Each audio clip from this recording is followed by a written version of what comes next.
the future of transportation, or just a passing fad? Today we're plugging into the debate that's electrifying the auto industry and could reshape how we all get around.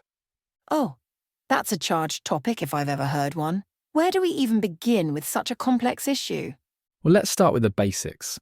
EVs run solely on electricity stored in batteries, while hybrids combine a traditional engine with an electric motor. It's fascinating to see how these technologies have evolved. Remember when the Toyota Prius was this weird futuristic oddity? You're right. It's amazing how quickly perceptions have changed. Now we're seeing luxury brands and even sports cars embracing electric technology. What do you think has driven this shift? It's a combination of factors, really. Improved battery technology, growing environmental concerns, and let's face it, the cool factor of cars like Tesla. Speaking of which, have you seen those videos of Tesla smoking supercars off the line? It's pretty mind-blowing. Oh yeah, those instant talk-hate videos never get old. But it's not just about straight-line speed anymore, right? EVs are proving themselves in all sorts of performance scenarios. Absolutely.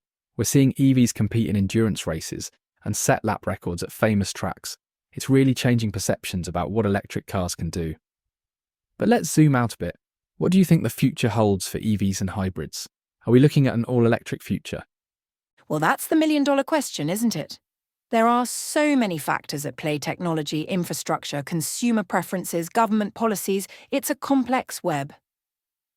Speaking of government policies, many countries and states are setting ambitious targets for phasing out internal combustion engines. California, for instance, plans to ban the sale of new gas-powered cars by 2035. It's a bold move that's likely to have ripple effects across the entire auto industry.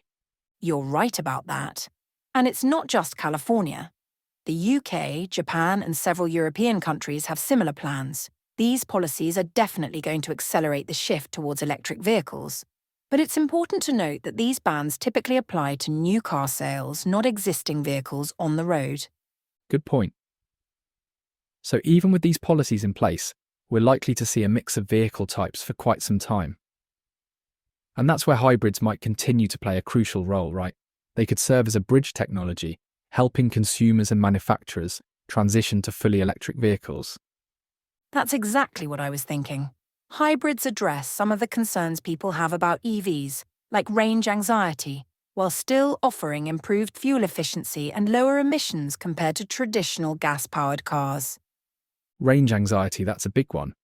For those unfamiliar with the term, it's the fear of running out of battery power before reaching your destination or a charging station. How do you see that factor influencing the future of EVs? Well, it's definitely a significant hurdle, but I think we're seeing progress on multiple fronts. Battery technology is improving rapidly, with newer EVs offering ranges that rival or exceed many gas-powered cars. And charging infrastructure is expanding, making it easier for people to charge on the go. True, but the charging infrastructure still has a long way to go in many areas, especially in rural regions or developing countries. Do you think that could slow down EV adoption in some parts of the world? You've hit on a crucial point there. It certainly could slow adoption in some areas. And that's another area where hybrids might have an advantage in the near term. They don't rely on charging infrastructure, so they can be a more practical option in areas where that infrastructure is lacking. That makes sense. But let's talk about the environmental aspect for a moment.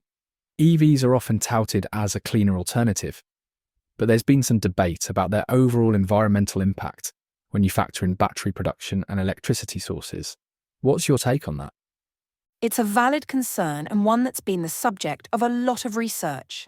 While it's true that battery production does have an environmental cost, studies have shown that over their lifetime, EVs typically have a lower carbon footprint than comparable gas-powered vehicles, even when accounting for battery production and electricity generation.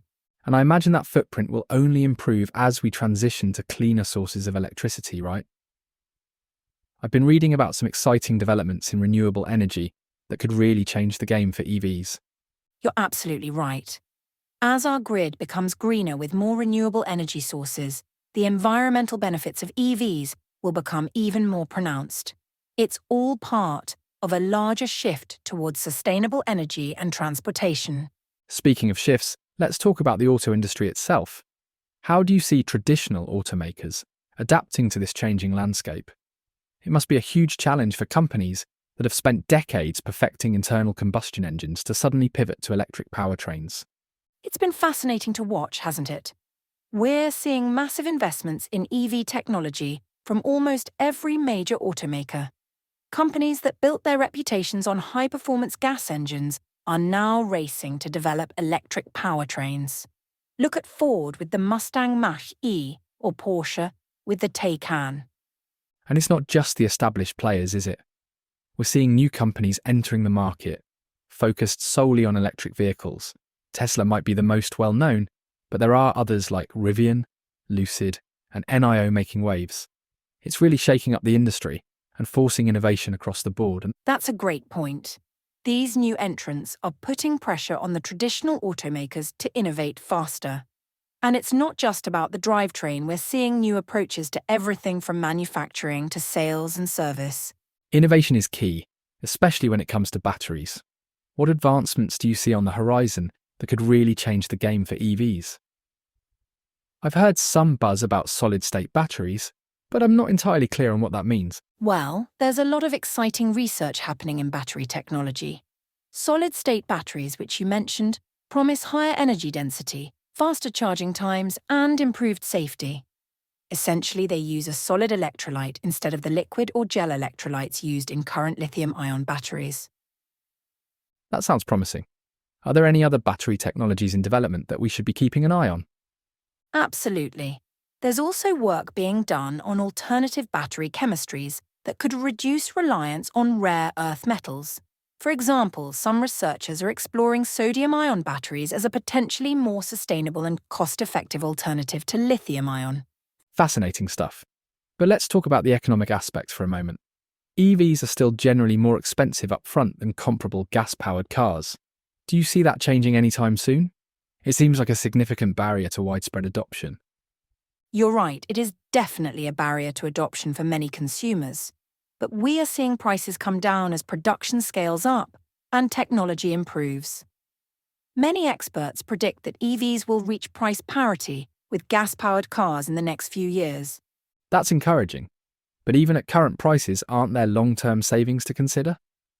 I've heard that EVs have lower operating and maintenance costs compared to traditional vehicles. That's exactly right. When you factor in the lower operating and maintenance costs of EVs, they can already be more economical over the long term. Things like fuel costs, oil changes, and brake wear are all significantly reduced with EVs. Interesting. So taking all of this into account, the technological advancements, policy changes, environmental concerns, and economic factors, what's your prediction for the future of EVs and hybrids? Are we looking at an all-electric future, or will there still be a place for hybrids and even traditional gas-powered vehicles? That's a tough one to call. If I had a crystal ball. But seriously, I think we're going to see continued growth in both EV and hybrid markets in the near term.